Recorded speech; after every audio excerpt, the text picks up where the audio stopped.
Como hemos comentado desde temprano, hoy 18 de marzo se cumplen 109 años de la fundación de Excelsior, el periódico de la vida nacional, y también por estos días se cumplen 20 del relanzamiento, yo nunca quiero dejar de mencionarlo, el relanzamiento en el que tuvo un papel destacadísimo, central, don Olegario Vázquez Raña, que también por estos días va a cumplir un año de haber partido, y siempre lo vamos a recordar, aparte de su enorme calidad humana, su desempeño como empresario muy exitoso, muy patriota, recordarlo también como alguien sin cuyo empuje no hubiera sido posible rescatar a Excelsior, el periódico de la vida nacional.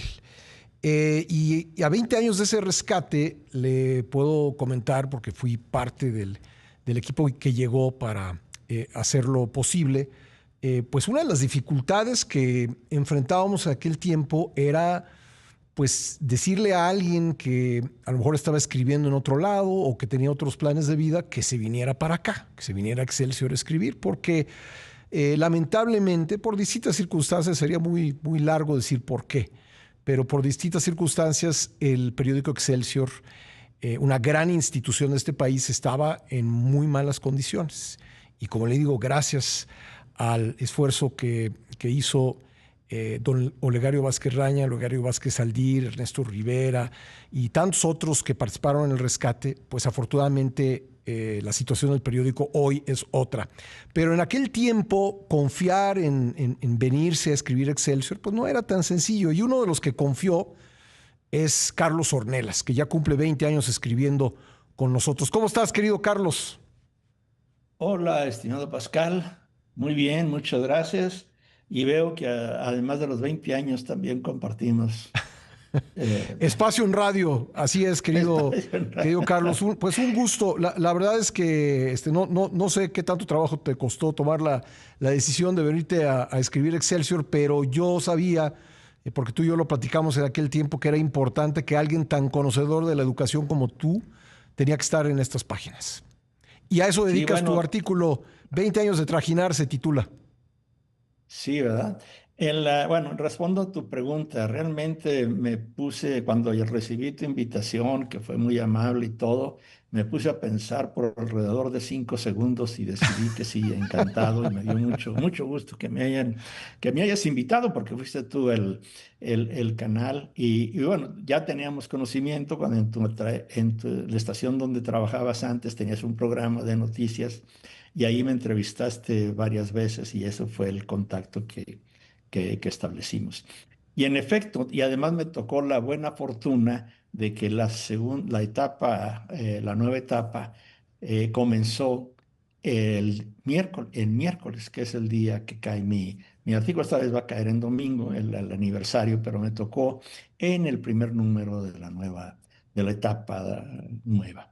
Y en mi artículo de hoy, 20 años de trajinar, comienzo con algo emotivo, recordando el tango de Gardel y de la de la Pera, perdón, de Volver, pensar que 20 años no es nada. Y estaba ya escribiendo cuando vino también vinieron a mi mente D'Artagnan y Athos y Porthos y Aramis, y los pleitos que tuvieron 20 años después, y todas estas cuestiones y eso fue lo que me dio la apertura. Pero parafraseo nada más un párrafo de mi primer artículo, donde establecí cuáles eran las líneas que quería seguir a lo largo del tiempo que dure escribiendo aquí. Y lo titulé Pupitres, Política y Poder. Y creo que he sido consecuente. Estudio mucho la cuestión de las relaciones escolares entre maestros, alumnos, padres de familia, directivos, y cómo las políticas los afectan. La noticia triste es que casi no hay buenas noticias aquí, sino al contrario: violencia, o acoso, hostigamiento, pleitos entre alumnos, incluyendo muertes entre ellos, y la violencia circundante que opinan ahí. En la política educativa, mi enfoque aquí: matrimonio mi trabajo académico con el trabajo periodístico y son las reformas educativas. Mi interés principal son las reformas educativas.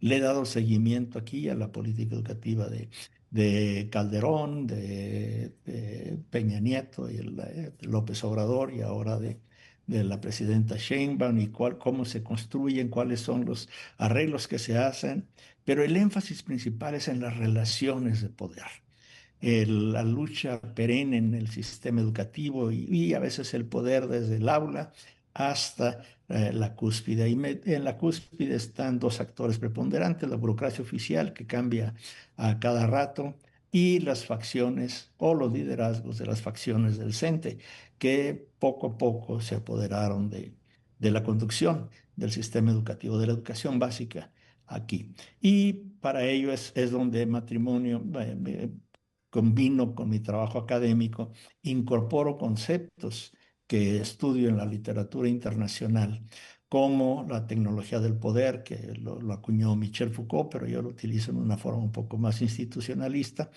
y colonización. Ahí sí sigo las pautas que me dictó mi maestro, mi mentor en la Universidad de Stanford, Martin Carnoy, donde hay tres tipos de colonización: por invitación, por pactos y por conquista. Y analizo a lo largo de estos 20 años, he puesto episodios ahí de cómo las facciones del CENTE colonizaron por invitación desde Ávila Camacho hasta pactos en diferentes gobiernos y por conquista, cuando Solana, Reyes Heroles quisieron hacerlos a un lado, se opusieron y lograron varias cosas. Salieron ganando al terminar sus gestiones estos secretarios de educación. Entonces, esa es parte de la cosa ahí. Y estas relaciones de poder, me inspiro mucho en autores contemporáneos, pero tengo dos pilares en los cuales sigo. Maquiavelo, que me ayuda mucho a caracterizar a las facciones del CENTE, una como zorro, la de Cepeda Salas, y la otra como león, que combaten en contra de los gobiernos, todos los gobiernos, y unos ganan y siempre ganan. Y Max Weber, sobre todo con su tipología de la dominación, pero además el método para hacer tipologías es el que he adoptado y siempre encuentro algunas cosas. Hay reformas profundas, reformas de superficie o reformas placebo. Entonces es este tipo de trabajo y de lo cual me siento muy bien, muy orgulloso. Puedo decirlo sin lastimar tanto mi ego, que me da mucho gusto verme cada miércoles en las páginas de Excelsior. No, bueno, es que además hay que decirlo, seríamos deshonestos si no lo dijéramos. Parte de la motivación, hay muchas motivaciones para ser periodista, pero una de las motivaciones, pues es, en el caso de la prensa escrita, es ver tu nombre ahí junto al texto, ¿no? Ya sea un artículo, ya sea un reportaje, ya sea una entrevista, y esa es parte de la motivación, sin duda. Oye, Carlos, quiero, bueno, aparte de mandarte un abrazo por estos 20 años, pues aprovechar los 2 minutos que nos quedan, que no nos queda más, lamentablemente, para que nos hagas un comentario sobre qué esperar de esta nueva etapa de movilización de la coordinadora, que está en las calles de la Ciudad de México y el centro de la Ciudad de México está amurallado. Sí, era previsible, lo anunciaron con mucho tiempo, están dándole duro, incluso llegaron ahí, hicieron algunos movimientos pequeños durante el Mundialito de Fútbol, están en lo que están. La presidenta señaló que ya no los iba a recibir, que todo vaya en gobernación y en la Secretaría de Educación Pública.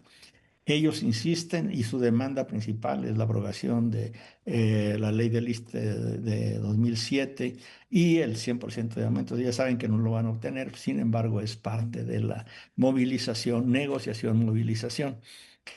Parece ser que en Oaxaca no les ha ido muy bien. El Ujú. gobierno local sí está quitándolos de vialidades, no dejaron que tomaran el aeropuerto como otras veces. Están habiendo enfrentamientos. Aquí los que sufren más, sufre mucha gente, la vialidad es el metro, el transporte, Sí. pero es más que nada el comercio establecido, el que, que da empleo formal en el centro histórico, son los más perjudicados con estas movilizaciones. Tienen que cerrar, tienen que... un montón de cosas y no hay ningún tipo de compensación para ellos. Esos son los problemas que se generan, la Sí. presión, y sin embargo van a seguir porque su estrategia de largo plazo va a estar ahí. Una de las cosas que les ha dado resultado es esta cultura política asambleísta. Todas las decisiones las Sí, toman en porque entonces asamblea. no hay, digamos, a quien, vamos a decirlo directamente, no hay a quien cooptar, Ah, ¿no? No sí, hay un líder que pueda sí. desmovilizar a petición de la autoridad. Pues ya veremos, querido Carlos, qué sucede con esta etapa, lo estaremos platicando y te mando un abrazo nuevamente con mi felicitación. Muchas gracias y también felicitaciones por los 109 años y tu editorial de hoy. Magnífico. Te lo agradezco mucho, Carlos. Carlos Ornelas, todos los miércoles aquí en el programa. Y antes de irnos, tengo una